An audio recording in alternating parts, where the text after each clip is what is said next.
We tell couples that you must give each other time to get over betrayal, and that the person that cheated and caused the betrayal must be willing to be 100% open, honest, and transparent, and answer the tough questions that they would much rather forget and never bring up again. They must bite their tongue from saying things like get over it, let it go, and stop bringing it up. Doing this is supposed to help the betrayed spouse or partner move through the pain. But with some, rather than moving through, they get stuck in the pain. And getting stuck in the pain makes it almost impossible to move forward in the rebuilding process. And real talk can actually lead to the end of your marriage and or relationship. If you want to understand when too much asking, too much reliving the moments, and too much second guessing is actually hindering your relationship, please keep listening as we talk about how to get your questions answered while continuing to move through the pain to a rebuilt and restored marriage. And every day I'm wanting more. Even though we had a minor slip-ups, we are never, ever, ever giving up. Got the modern Gina kind of love. The shit that comes from above. And my friends ask me how I know that you are the one. I know you're the one. I know you're the one. Hey, everybody. Yo, what up, everybody? Welcome back to the Show Up and Show Out podcast. Yes, sir. Hey. So today's episode is one in which, we've been wanting to do actually for a while. Mm-hmm. And, it's all about when you are working towards rebuilding and restoring your marriage after betrayal, infidelity. Right. Or relationship. Right. It's not just a right. marriage. And just rebuilding that trust. It's very easy to get stuck in that whole process. Right. And get stuck in that painful place where you are reliving all the moments, asking all the questions, Right. asking the questions again, asking the questions some more, digging into stuff. Right. Letting your mind just basically take control over you instead of you taking control over your mind Right. and the thoughts that are coming into your mind. And run wild with that Right. stuff, and it really can take you down a rabbit hole that you can never come back from. True. That is And facts. I totally understand why people can get stuck in that. But we're going to show you today some different things that you can do to pull yourself out of that. Because the whole purpose of someone asking the questions and the betrayer being 100% honest and transparent and open with you is to hear all your questions, let me answer everything, and how can we move forward. Right. It should be a continuous process of moving forward. Right. You never are supposed to stay stagnant No. in that space, because if you do, you can literally stay on that merry-go-round for a minute. Yep. And if anyone's been on an old-fashioned merry-go-round, once someone's on a merry-go-round and someone's spinning that jank real fast, it's hard to jump off. Yeah, it's very hard. And you start Very getting hard to dizzy jump about off. everything. Yeah. So, and the biggest point that we're going to make in this is that, there needs to be a balance, a healthy balance. Always between both partners. And then both partners Just give need to and take. have a healthy balance and bring God in, because Facts. the person that's the person that's asking all the questions and needs all the answers, the way you're going to tell when you really are moving forward and getting the real from that person is by you praying and saying, okay, is this right? Right. Is this true? Right. And really, really having that relationship with God and the Holy Spirit and your Savior, Jesus Christ, to let you know that what you're hearing is right. Right. And if it's not right, knowing and trusting that God will bring to the surface Right. what's not. Because he will. Yeah, He bring to the definitely will. surface what's not really being shown to you at the moment. But also on your own behalf, without God, you have to do your part. God's going to Right. do his part, but you Right. got to do your part, Yep. meaning that you got to learn to communicate. You got to learn to be very transparent. You have to learn to be very open. You have to be very truthful and be your own voice and let it all out, and let it out at that one time, not bits and pieces of it. Because Right. if you let bits and pieces out of it, what happens is it continues to, what it does is make that person be stuck, because they're like, I can't move on because I don't know, you're telling me a little bit today and then next week the story changes and something Right. else. Or you add something. Right. Or I hear something later on. Yeah. So it keeps them stuck in their pain, which they can never get over. And the goal is for you to both get over and get through it. And it Exactly. also comes with patience. Yes, it does. Which we talk about that with everything that's going on. Any type of betrayal, it all comes with patience.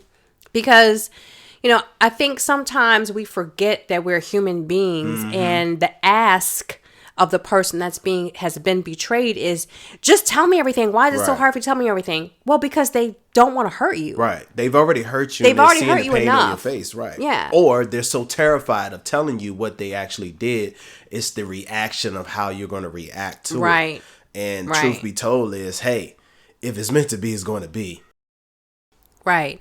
So, like, moving through that, I feel like, you have to be as open as possible. You can't be worried about if you're going to be hurting their feelings, or if they can't handle it. Right. Let them know. If they're asking you, I want details and I want to know this, just give that to them. Yeah, it's not really for you to decide whether they can or cannot handle it. You Right. have to give them a chance to process the information, process what happened, process everything that you did wrong. You have to ultimately let them process everything to decide whether they want to stay in a relationship or whether they want to move forward. That's so true. And not even be a part of the relationship. Yeah. But you owe them that because you Yep. were the person that actually went out and did the wrong. Yep. And you have to be okay with that. Right. And if you do choose to work on it, then at that moment of you both saying, yes, we're going to work on this, you both have to be committed to moving forward. Right. Right. And when I mean moving forward, that's for both of you. Yeah. For the betrayer, you have to make sure that you're giving. When Giving you're everything. asked, you're giving. You're giving. And for the person that's been betrayed, when you receive that, you need to then process that and then say to yourself, okay, I've gotten the answer that I need. Right. I know that we are committed to moving forward. So how do I take the next step forward? Right. Whether it be starting to get counseling. Right. Whether it's going to talk to your pastor. There are a number of things that you can do. But ultimately, it's going to be a give and take. Yep. It's no one, and just know this. For the person who did the cheating, it's going to be hard for you. It's going to be really hard. Yep. Because you're going to constantly be reminded of the things you've done. Right. As well as you're going to be questioned about everything you do, where you're at, who you called, who you texting. Why does it take you so long to get from point A to point B? I mean, that's just the reality of the situation. Yep. So, the only way that you can move through that is that you have to create a safe space for yourself to be patient about the situation, because you have to do everything you can do in your willpower and willing to do to sacrifice now, because you were the one that cheated. Right. So you have to be as humble as you can and take as much as you can far as how this person is going to react. Yep. No one's is saying that you have to sit there and take them excessively just berating bashing you. Yeah, bashing you, right. Because it's not about bashing you. It's about them trying to understand, why did you do what you did?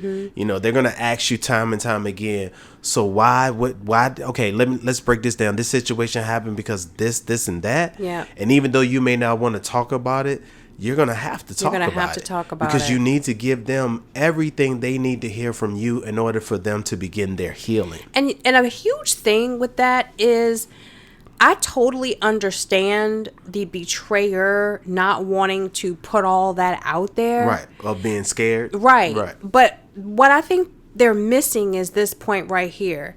for however long the betrayal was going on, the affair and or affairs were going on, you were living a complete lie. Yes. So for that person that's been betrayed, the reason why they're asking you the questions and asking the same questions in different ways multiple times is because for the last however long, They whether thought it they be a knew month, you.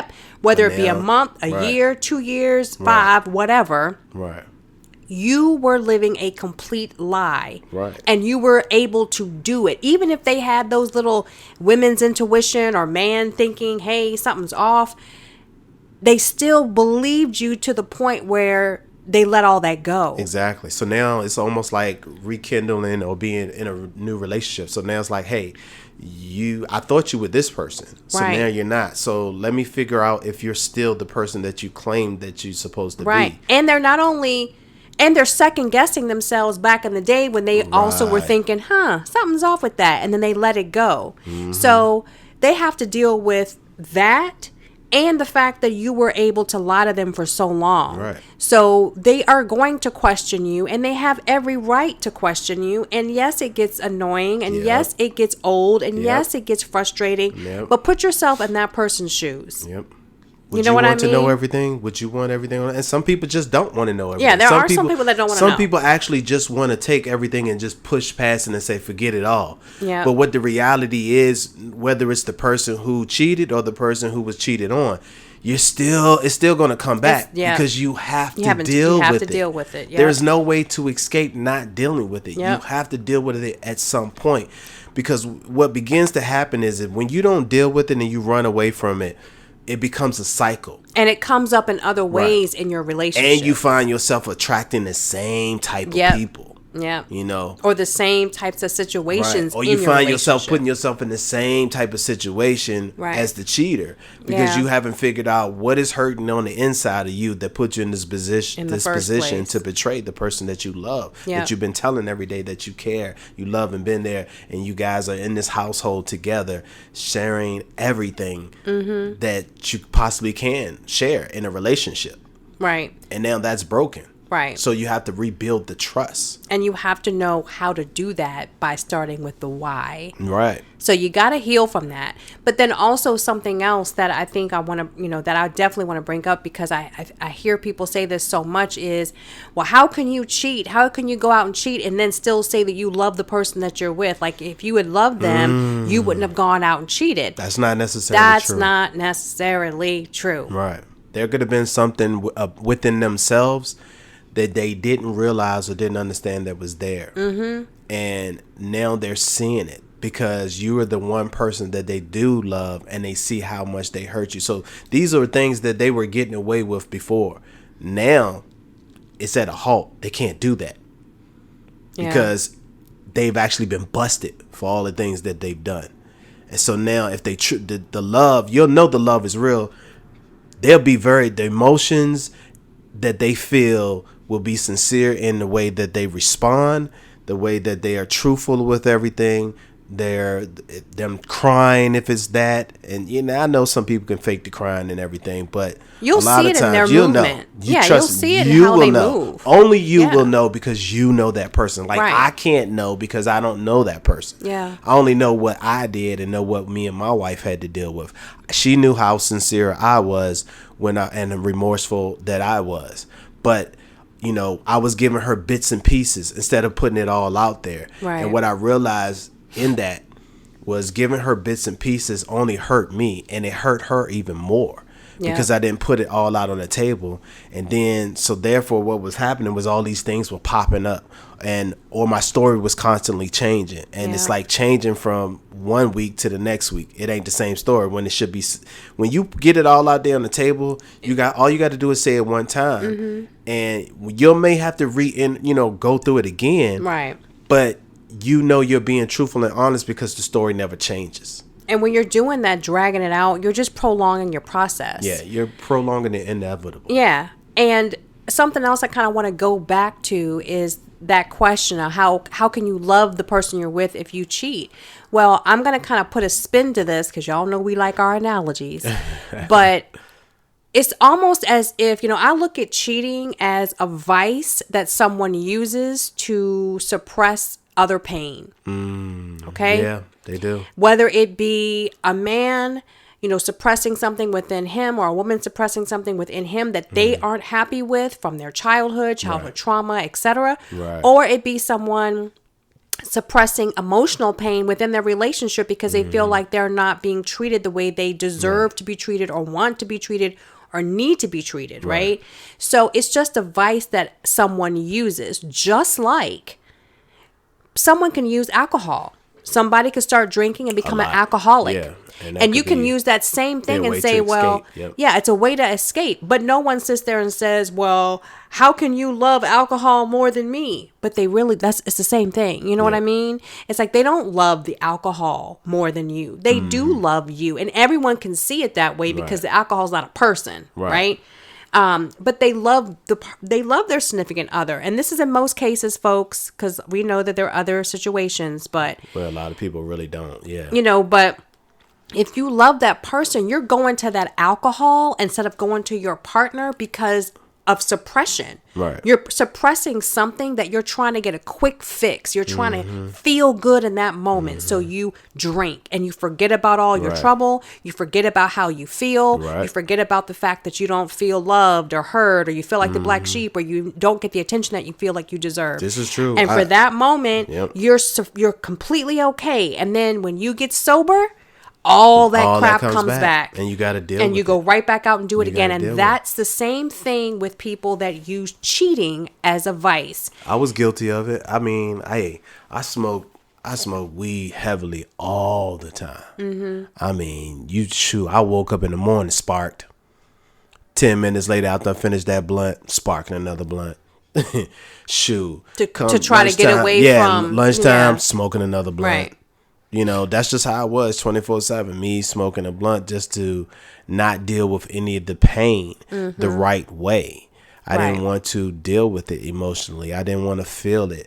But also what it did too was it turned me into another human being. I was more, angry. Oh my gosh. Upset with the world. Even my kids didn't even want to deal with me. When I came in the house, it was just like everybody knew, dad home. Scattered. Boom.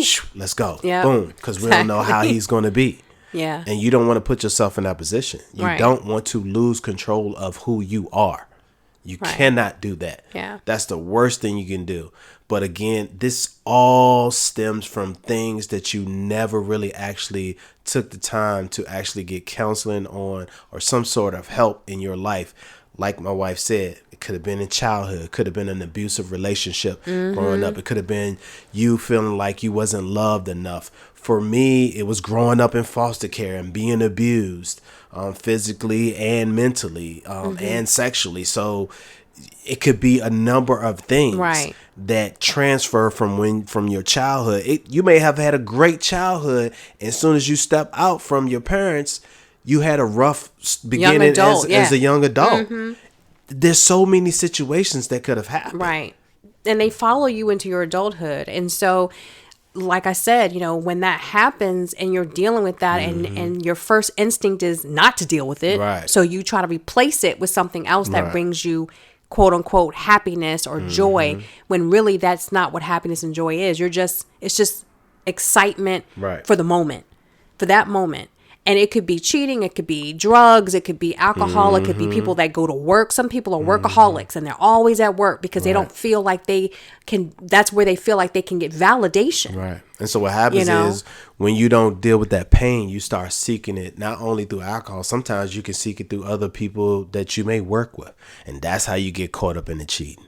Because instead of you telling the person that you're waking up with every day what's going on and trying to allow them to understand and help you out, you start talking to some stranger. Right. And you start getting close to that stranger and you feel more comfortable telling them. And then one thing starts off with talking and it leads into something deeper. Right. That's what happens. Again, usually it's not that they love you less. Right. It's not that they don't love you and that's why they went and cheated. It's not that they cheated and now they don't love you. It's not, that equation is not even in their head. It's just something to relieve themselves for the moment that they're feeling all those other things that we mentioned prior. That's right. And suppressing the hurt and pain and not allowing themselves to deal with it. Yeah. And so when you are moving through all this stuff, you have to be open to hearing all of that. You have to be able to be willing to be a safe space and or place for your partner to fall. If you're asking, if you want to rebuild, if you want to, restore your marriage, you have to be able to give each other that place that you weren't giving them before, where they felt like they needed to go somewhere else because it wasn't safe for them to tell you, I don't feel A, I don't feel B, or whatever it is. So you have to give them a safe space. And when they tell you all those things that you're asking them, you cannot then be pissy and nasty and mean. You need to just be like, thank you for answering my question. Go off somewhere and process it. Right. Don't sit there and start an argument because I ain't gonna that's sit there not. and say, hold on, let's back up. I ain't gonna sit there and say you can't be pissy because in that moment, in the moment of the situation, you're going to have your emotions are going to boom. What you did? What? But I busted you and blah blah blah. But if you're asking for that, because this is something we dealt with. Yeah. I would ask you for the information and you wouldn't want to tell me because you didn't want to, here's the quote of the year back in the day, I don't want to hear your mouth. Yep. He didn't want to hear me get pissy and get upset and get nasty. He didn't want or show emotion. Nope. He didn't want to have to deal with that. So I'm not saying for you not to show your emotion. What I'm saying is if you can, when you ask those hard questions and your partner tells you, just try to be as calm as you can. Try to be as calm as possible and thank them for being honest and open and transparent with you. Talk about it if you need to, but if you feel like you're going to blow up, if you can, take a moment. Say, I need a moment to myself. Yes. I need to process this. And then we can come back and talk to it. Yep. Now, the person who cheated is going to be hard. That's going to be hard because now you're like, oh my gosh. Yep. What are they thinking? You wonder what the heck is going to to happen. Is it over? Is my life over? All these crazy things going to start going through your head. But that's still not an open door for you to continue doing stupid stuff. Right. You have to be patient. And you have to realize whatever the consequences are, whether they want to deal with it or whether they don't, that's just what it is. That's just what it is. You should have never put yourself in that position. That's just what it is. Yeah. You have no one to blame but yourself. Truth be told. And that's a problem because people don't take ownership of what they do wrong. Right. I took full ownership of everything that I did wrong. Even down to the point that I didn't blame the people I cheated with. I blame myself. Right. Because again, at some point I could have stopped the whole thing. Right. But I didn't do that. Exactly. I kept doing stupid stuff. And it's not their fault. Even with me being open and honest with them saying, hey, I am married. I have to take my part of my responsibility just like they have to take their part in their responsibility of the role that they played in it. And accountability. That's just what it is. But I mean, when you're asking those questions, just make sure that you really try to be as calm as possible. Now, it's not always going to happen. No, that's not. If you can be as calm as possible and at least give the other person, that gratitude of thank you for being honest with me. Because that's the whole point of why people try to do the little trickling truths is because they don't want to have to deal with the aftermath of saying what really happened. Right. And if you can be as calm as possible, that it will open the door for the next time. It won't be as hard, and it'll be a little bit easier for them to give you the information in full because they know, okay, last time she or he was able to process that John, they didn't scream, like we were able to talk through it and get through it. And the more you do that, the easier it will be.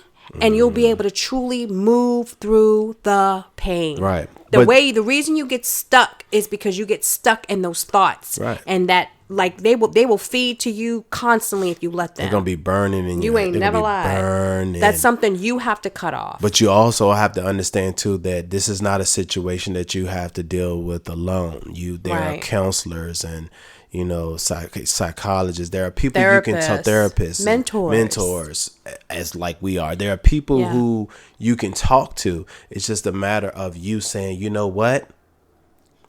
I need to man up or woman up, and I want to get help because I want to save my marriage. So hey, significant other, I did what I did. What can we do to save this marriage? Right. And then listen to them. Yeah. And they'll tell you Yep. what you need to do. Exactly. And if you can do those things that they're asking you Mm-hmm. and do them together and be open and not hold back, because hey, man, let me tell you, some of you guys are a trip. And I'm gonna tell you this because I've seen it in what we deal with as mentors. Some guys will show up and act like, oh yeah, I'm here for the session, and I'm trying to do everything I can to do help. When reality is they really don't want to be there. Don't waste nobody's time, because all you mostly, the most important thing that you do, you're wasting your time more than anything. Yeah. And why do that? Right. The most important thing that you can do is be honest to yourself. If you don't want to work it out, don't work it out. Right. If you that's not what you want, don't do it. But if that's what you want to do, fight. And be 100% committed. Right. Even in the uncomfortable moments. Right. And it's going to be very uncomfortable on both sides. It's an emotional roller coaster. Yes, it is. That's what it is. But the reality is, once you do everything that you need to do to fight for your relationship, when you come out of all of that, Oh my gosh. let me tell you, it is so rewarding. Yes, it is. It really is. Whether you're married or whether you've been in a relationship for 19 years and you're not married, you can get through it. Yep. That's the problem. People don't want to sit there and face things and go through them and spend the time that it takes. Anybody can run away. Yep. That's easy. Yep. That's the easiest thing you can do, walk away. That's so easy. Yeah. But if you've invested time in this relationship and you truly know that this is the person that you want to be with, do all that you can to be open, to be transparent, to be honest, to put everything out there on the table and get the help that you so deserve for yourselves to heal your marriage or your relationship and make it the best thing that you've ever had in your life. Yeah, and use that opportunity to truly rebuild, another analogy coming for you, but rebuild your house better than it was before. That's right. Literally gut that jank. Yep. Take it all the way down to the foundation, which is what you're doing anyway when you're rebuilding from something as significant and severe as betrayal and infidelity. And then choose to rebuild it with new tools, new marriage tools, new, communication tools, new things that you can actually rebuild it better than what it was before. And then number one, put God in the center of it. If you are a spiritual person, you don't have to be religious, but if you believe in God, if you believe in his son, Jesus Christ, and the Holy Spirit, put God in the center of your marriage, because like I said earlier on, that will be your way of knowing. Exactly. I used to always pray, please allow me to be the interceptor. Help intercept his shenanigans so I know what's going on. And I'm going to tell you. It was working. It was working, y'all. Like, I would intercept a whole bunch of shenanigans stuff going on. And it would open up stuff. I would be, like, just intuitive to what was happening. And it truly did. It was just God's way of making sure that he was in that thing and literally navigating it to where it needed to be. And so if you want that added bonus, put him in the center of your marriage. And pray for yourself and pray for the person that did you wrong. Because truth be told, with my wife praying, it opened my eyes. God opened my eyes to a lot of things that, I never thought that I would be where I'm at right now. Neither did I. But here I am. A testimony to letting you guys know that if you really truly want to save your relationship, whether you're married or not, you can truly save it. You have to be sincere in your heart, and you have to do everything that you need to do, whatever it takes, within reason, and start rebuilding. Build boundaries. Go down a list of what you will and will not deal with, and what you will and will not accept and to take, and agree on those things. And just once you start doing those things, they become second nature again. Exactly. And the last thing I want to make sure we touch on is let go of your ego. Ooh, Holding on to your ego will keep you in a space that it will never get better. That ego is deadly. It's deadly and it's deadly. toxic It's because deadly. you're only thinking about yourself. Yeah, you're being very selfish. And you're not allowing yourself to give grace where grace is needed. You're not allowing yourself to grow. You're That's not right. allowing yourself to change when you are only thinking out of ego space. And ego has no place when you are asking God to come into something. That's true. Ego has no place. And you can try to have an ego with God. Trust me, he's gonna cut that short. Exactly. He's gonna cut that short. Exactly. So, you really, really need to make sure that you leave ego at the door when you're trying to rebuild a relationship in any type of manner, but especially in a space of infidelity and betrayal, because it's hard enough. You don't need that That's to right. come into the middle of that. So I really hope that this has helped you guys. Right. It is possible. People can change, and the only reason why they don't is because they don't want Right. to. Again, people can change. Yep. You can change. Anyone that says people cannot change, that is a lie. Total lie. People can change. Yeah. Anyone can change if they choose to change. Yeah. You And just have then- to ask yourself, what are you going to do and how are you Right. going to go about it to change? But it can be done. I change. And with God, all things are possible. All day, every day. Every day. Every day. That's So right, babe. we're so thankful that you joined us on this episode. We hope that this has given you some nuggets of wisdom Right. and that you can take into your life, into your marriage, and that will help to rebuild Yep. the thing that is so important to you, which is your marriage and your relationship, and make it better than it ever was before. right. And if you enjoy this episode, please make sure you share it.